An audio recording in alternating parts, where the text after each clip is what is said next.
by this point we have our two major page layouts set up. This is going to be our main activity and our add item activity pages, but we have no way of accessing those elements through the code. So in this section, we're going to do exactly that. We're going to add the connections from our layout to the activity files. There'll be some in main activity, some in our add item activity.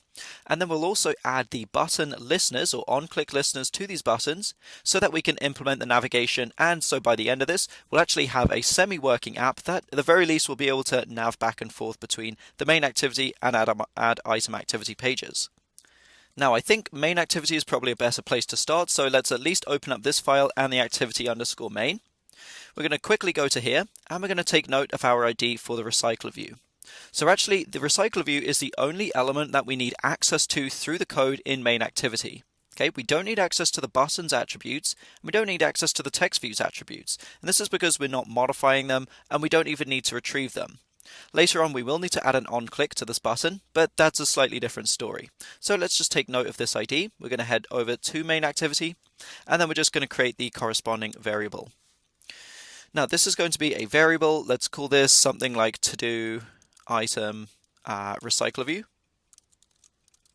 Okay, we're going to set it to be of type recycle view. That's actually the first item selected, or the first option.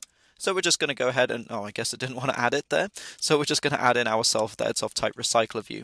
It should automatically have added the import. If not, then just go ahead and add this import statement. Now this is still giving us an error because we haven't initialized it yet. And we don't want to initialize it on this line. We actually want to do that in onCreate. So we're going to set this to be a private late init variable. And private's not necessary, but I think it's better to restrict access where possible, so we'll do that. Now we have access to this variable, or rather we have the variable set up, but we don't have access to it yet. In order to populate this variable, we're going to set our to-do item recycler view equal to a call to find view by ID.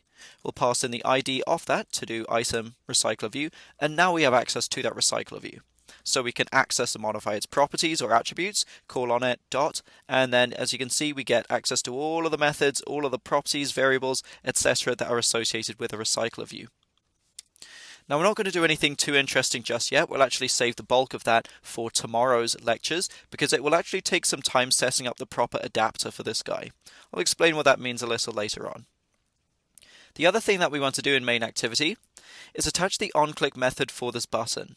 Now if you remember, this button is just our add button, but it's not even adding an item, it's just navigating us to this add item page. So we'll create a method to support this. We'll call this, we should probably make it a public method. It's just going to be a function called something like nav to add item page. And you know what, I'm going to specify that this is going to be an activity, or rather an action.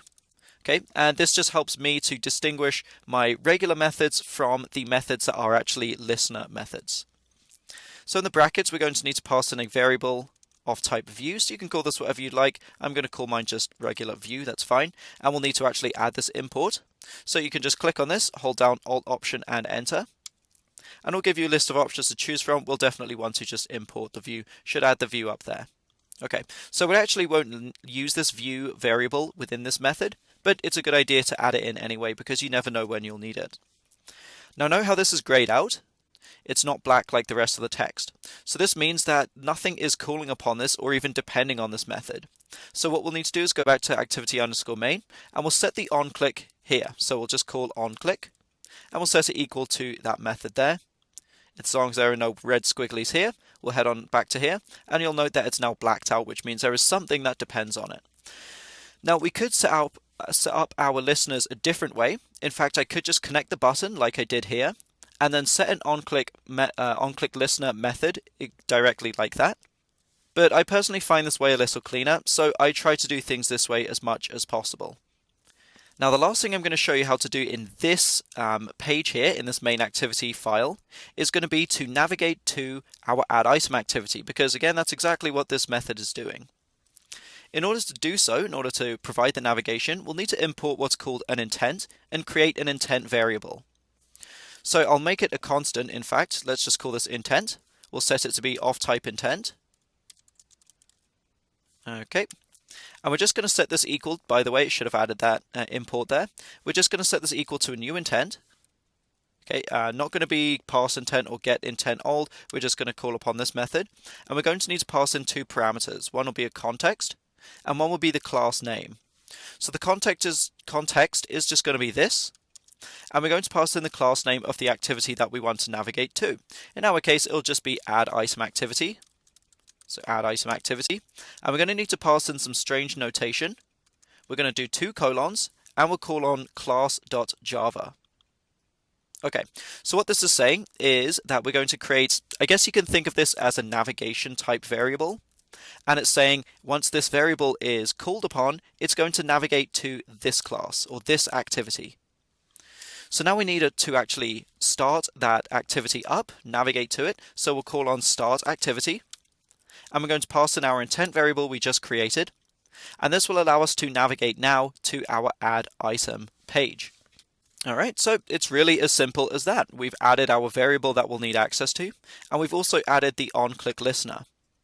So now we'll want to do pretty much exactly the same thing for our add item activity.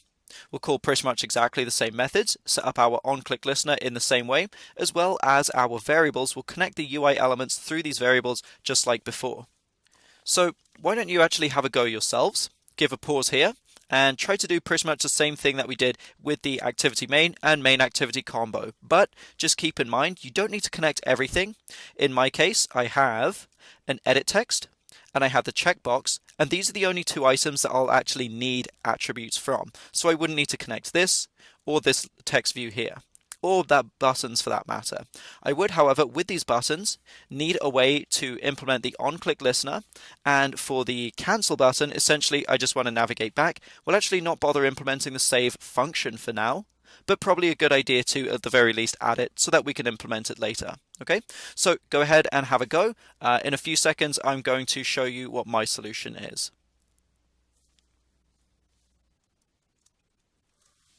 Alright, so this is my solution here. I've added my edit text and my checkbox as variables. I've initialized them in my onCreate method. And I've also added a method for saving the item, which I haven't implemented yet. I don't want to do anything when the user presses this just yet. And also my cancel action. So I followed the same notation as before. I created my intent, main activity this time because that's where we want to navigate. And then we're starting it when the user just cancels. In my activity add item.xml, I made sure to add my onClick method with the cancel action on the cancel button, and then the save item action on the save item button. So we're almost ready to test this out. There's just 1 or 2 other things that we need to do because for some reason I totally forgot to add in the correct dependencies at the very beginning. So we're going to open up our Gradle scripts. We're going to go to build.gradle. Okay, you see where it says compile SDK26. We're actually going to change this to SDK27. We're going to change this app compat to 27 as well. So we'll resync this Gradle, and do make sure you do have the 27 version API downloaded. So while this syncs up, we'll have to make a minor modification to our Android manifest. Okay, we're going to open this up, and actually this should be in, if we go to values, our styles, because we're using our app themes style here. So actually we don't need that. We're going to open up styles. And you see where it says theme.appcompat.light.dark action bar, we're actually going to say base.theme. Okay, so we'll give this a save now. We should be able to just close up that Gradle file. We'll close up this Gradle scripts. Let's get rid of that. Let's close that up. We'll give this a save. And now we can actually start up our simulator and test the app out so far. So we'll just load up an AVD Manager instance, select a device, assuming that you do have one connected by now. Make sure that the API level is at least as much as your project, so mine is 27. The Simulates API is 27. I couldn't use, for example, an API level of 25 with this app. So with that selected, we'll go ahead and run this.